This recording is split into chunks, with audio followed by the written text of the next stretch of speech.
চললাম মোহনার দিকে। এখান থেকে মোহনা যাবো, গিয়ে ওখানে কিছু মোহনা দেখবো, করবো। এখান থেকে টোটো করা হলো, দুজনের জন্য ভাড়া 150 টাকা, যাতায়াত 260 টাকা। আপাতত আমরা যাচ্ছি ওখানে, গিয়ে দেখি তুলে এখানে, তারপর আবার আসবো। এই হচ্ছে রাস্তার ভিউ দেখুন।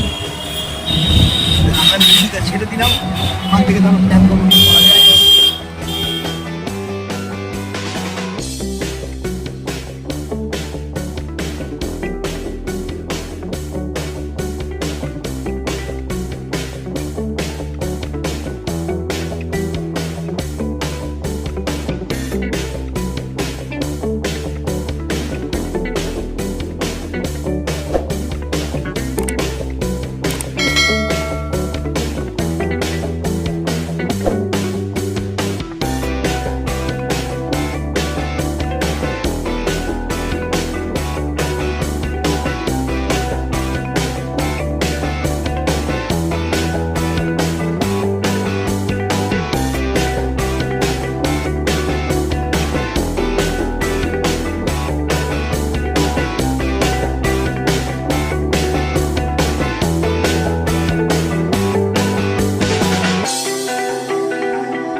দীঘা পশ্চিমবঙ্গের একটি সমুদ্র সৈকত, বঙ্গোপসাগরের তীরে এবং বঙ্গ ওড়িশার সীমান্তের কাছে অবস্থিত।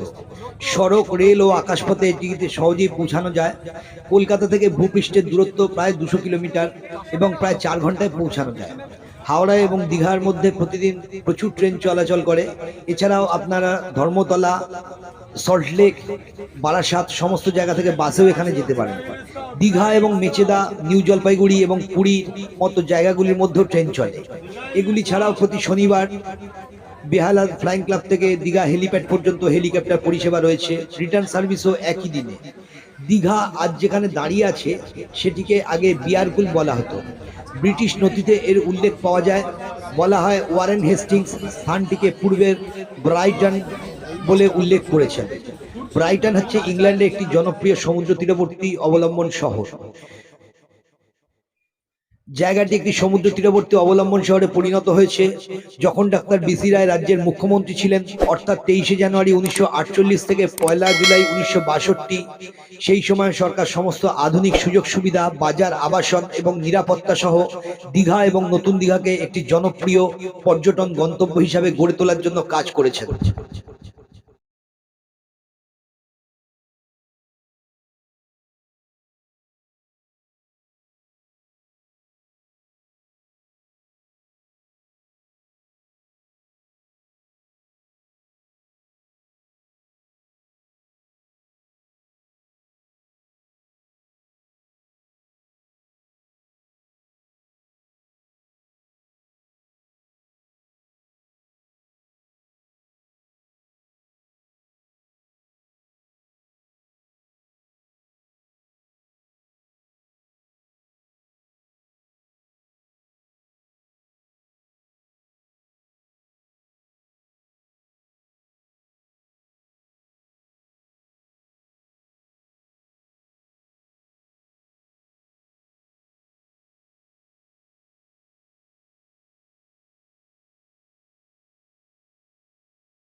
দীঘার প্রধান আকর্ষণ নিঃসন্দেহে দীর্ঘ সমুদ্র সৈকত। সমুদ্র সৈকতের এক প্রান্তে রয়েছে দীঘা মোহনা ও মাছের বাজার। এটি দর্শনার্থীদের জন্য দীঘার একটি জনপ্রিয় গন্তব্য। এখানকার পাইকারি মাছের বাজার প্রতিদিন সকালে মাছ নিলাম করে এবং সারা বাংলা এবং তার বাইরেও মাছ সরবরাহ করে। দীঘা মোহনা দীঘা সমুদ্র সৈকতের খুব কাছে অবস্থিত। আসলে এটি দীঘা সৈকতের এক প্রান্ত। দীঘা মোহনা ওল্ড দীঘা বিচ থেকে সি বিচ রোড হয়ে প্রায় 2 কিলোমিটার পায়ে হেঁটে যানবাহনে গেলে দীঘা শঙ্করপুর মোহনা বাজার রোড হয়ে দূরত্ব অনেক বেশি হবে। দীঘা রেলওয়ে স্টেশন থেকে দূরত্ব 5 কিলোমিটার, নতুন দীঘা থেকে 6 কিলোমিটার, ওল্ড দীঘা সমুদ্র সৈকত বরাবর 2 কিলোমিটার। দীঘা মোহনা হলো চম্পা নদীর মোহনা। মোহনার কাছে নদীটি অনেক প্রশস্ত হয়ে বঙ্গোপসাগরে পতিত হয়েছে। বিপরীত পাড়, যা খুবই কম দেখা যায়, আসলে শঙ্করপুর। মাছ ধরা ট্রলারগুলি নদীর গভীরে বেশ কয়েকটি খাঁড়ি বা নদীর তীরে অবস্থান করে। জোয়ার বেশি হলে এবং পর্যাপ্ত জল থাকলে ট্রলারগুলো সমুদ্রে নামে। নদীর তীর বালুকাময় এবং পাথরের দ্বারা বাঁধা। কর্তৃপক্ষ দর্শনার্থীদের জন্য একটি প্যাভিলিয়ন তৈরি করেছে, যার একপাশে চম্পা নদী এবং অন্যদিকে বঙ্গোপসাগর। প্যাভিলিয়নটি সমুদ্রের দিকে নিয়ে যাওয়া একটি দীর্ঘ জেটির দিকে নিয়ে যায়। জেটিতে হাঁটা সমুদ্রের গভীরে রোমাঞ্চকর।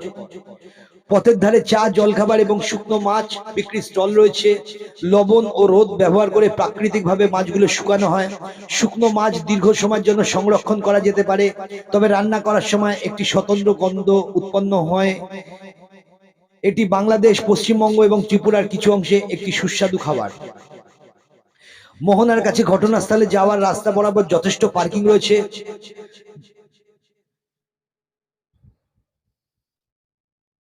মোহনার কাছাকাছি বসবাসকারী মানুষের প্রধান ব্যবসা মৎস্য চাষ। মোহনার দিকে যাওয়ার রাস্তা ধরে জেলেদের বেশ কয়েকটি ছোট গ্রাম রয়েছে। তাদের ট্রলারগুলো রাস্তার পাশে ছুটে চলা খাড়িতে পড়ে থাকে।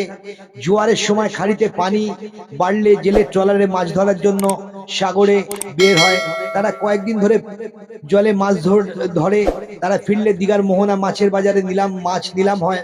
সর্বোচ্চ দরদাতা মাছ পায়, যা পরে বিভিন্ন বাজারে পরিবহন করা হয়।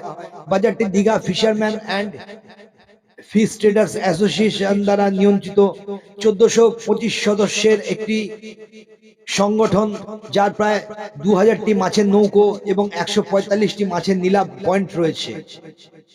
মোহনা বাজার থেকে গুরুত্বপূর্ণ ধরা হচ্ছে silver pomfret, black pomfret, Chinese pomfret, ইলিশ, চিংড়ি, সি টাইগার, সাদা বাদামি গভীর সমুদ্র, কড়িকড়ি, ফুল, বাগ, ইল, কাঁকড়া, বিড়াল মাছ, কাটল ফিশ, স্কুইডিশ, tuna, blue eye, yellowfin, Bombay duck. এখান থেকে প্রায় 70% থেকে 80% ক্যাচ বিদেশে রপ্তানি করা হয়। এইভাবে স্থানটি আন্তর্জাতিক সংযোজন অর্জন করেছে। দর্শক মন্ডলী, ওল্ড দীঘায় থাকলে আপনারা পারিজাত হোটেল অ্যান্ড রেস্টুরেন্টে আপনাদের খাওয়ার জন্য বাঁচতে পারেন। আমরা এখানে বহু বছর ধরে খাচ্ছি এবং আজকেও খেলাম। অত্যন্ত পরিষ্কার পরিচ্ছন্ন এবং সুন্দর রান্না, এবং আপনার পকেট ফ্রেন্ডলি হবে এটা বলতে পারি। 80 টাকার ভেতর আপনারা নিরামিষ ভাত, ডাল, সবজি, একটি আলু ভাজা, 2 রকম সবজি, চাটনি, পাঁপড় সমস্ত কিছু পাবেন। যতখানি প্রয়োজন ততখানি নিতে পারেন। এটা কোনো বিজনেস প্রমোশন নয়, আমার ব্যক্তিগতভাবে এখানে খেয়ে আনন্দ হয়েছে তাই আপনাদের জানালাম। ধন্যবাদ এই প্রতিবেদন দেখার জন্য। কেমন লাগলো অবশ্যই কমেন্ট সেকশনে জানান। ধন্যবাদ আপনাদের, সবাই ভালো থাকুন।